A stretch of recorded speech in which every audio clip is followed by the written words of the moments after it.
So we're gonna get you to react to something a bit different today. Whatever. Can you guess what it is? A laptop! No, you dumbass. Oh yeah, 3DS, awesome! It's actually a Nintendo 3DS. You can either play games on it through little cartridges placed into the back, or by download. Get a real job. Does it play Angry Birds? Actually, yes. Can I play it? You do know this is meant for a reaction video, right? Does it play Angry Birds? Well, in total, this device has sold 44.14 million units worldwide, and that makes it the 5th best-selling handheld console of all time. I think we should have stuck with the kid who uses a spoon for his reflection. Would you like to turn on the 3D? No. You're gonna show the part where I'm kicking ass, right? Of course. This sucks. I can't find Mewtwo. I keep trying to press the jump button, but Master Chief is just blowing bubbles. Well, the technical specification of this whole area is very intrusive indeed for such a game of tactics that leave it on a console like this instead of the Wii U. I think I'll stick to this version because it's cheaper and less substantial to my overall being, and I can play it on the train when I go and do my academic studies. So what did you think of that experience? I'm going to destroy your house. I don't know, I'd rather play that game on my iPhone 6 Plus Nano that allows me to add friends and show pictures with captions and stalk people for my own gain. That's Facebook. I didn't mean that last part. Well, it's no surprise to me that Nintendo have lived a legacy in the gaming world, I'd say. Please shut up. Hi, I'm KB.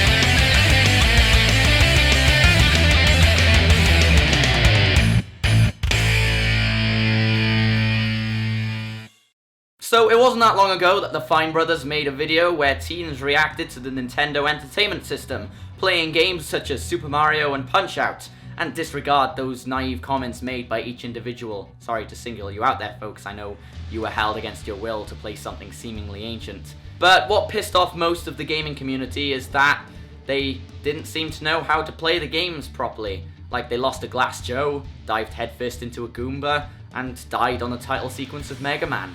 Okay, that's impossible. But it asks the very important question of, are video games getting easier? And are they getting less challenging because of this? Now, I agree to an extent it's a very worrying concept. You often go into a clothes shop, you want to try on something, you don't want the store assistant to come in with you, and you remove your clothing, including your nappy, to help you complete your quest for clothes tryouts. You find yourself more capable of doing that yourself, and you don't want to be treated like a child in the process, because you're not, I don't think. Just try not to have a tantrum in the comments section. This comes into play in video games to which, these days, the less interesting ones become the ones that hold your hand when there's so much to uncover on your own, with a whole story and world to immerse yourself in, something which Murdered Soul Suspect needed to keep in mind instead of the whole collective work leading to basic connection of clues with little to no immersion in the world you enhance yourself upon. And quite honestly, this is why I'm not a big fan of the Fable series. It had the potential to be greatly reliant on skill and offered a poor demotion when dying. It's one of those game titles that gets its fun out of exploration and quirkiness, which equates to a lot of the experimentations that games these days usually conduct. I believe that one thing that led to the difficulty back in the day of retro rampants was the limitations and pacing that the games had. A lot of the games had less of a canvas to avoid attacks, so memorization was heavily involved, and this led to the checkpoint placements, which I whinged about in my top 10 things I hate in video games list.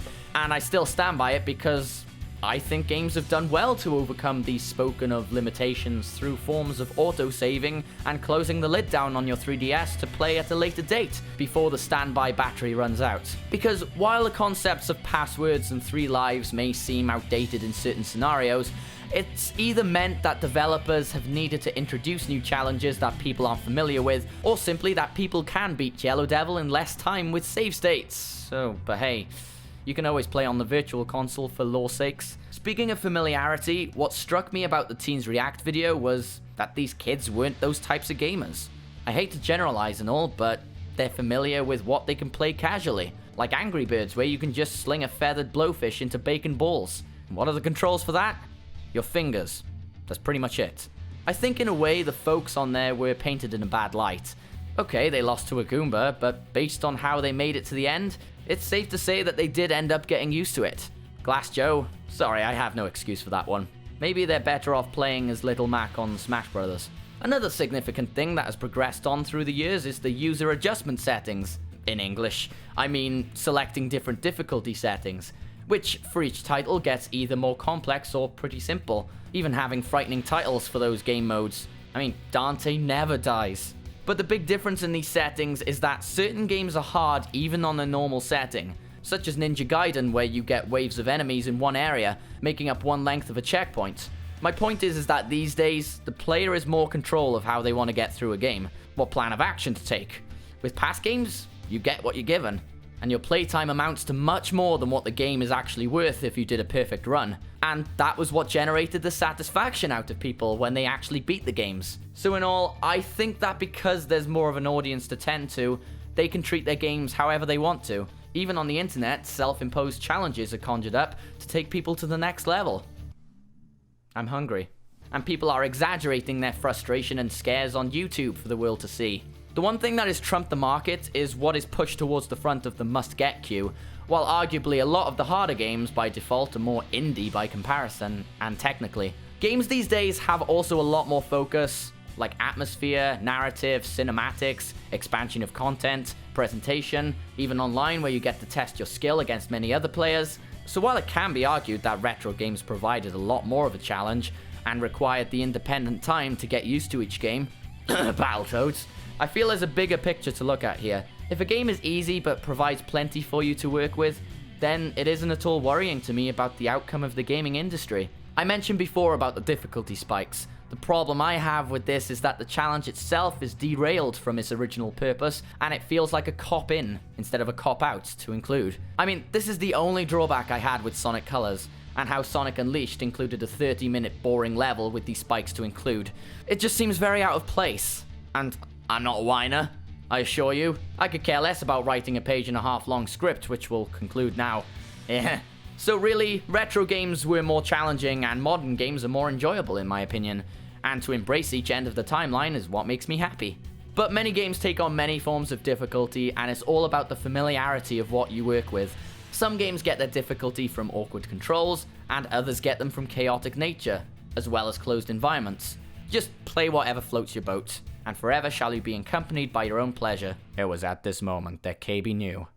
He fucked up. Not to say you get turned on by video games or anything, I'll shut up. So I hereby like to thank you for taking the time to watch this video and hear my thoughts on this. It's one of the smaller videos that I've got out there, but it was one of the ones that I had a lot of fun in making, for the most of it. And besides that, don't forget to follow the links in the description to check other things out, and thank you for watching. Lights out.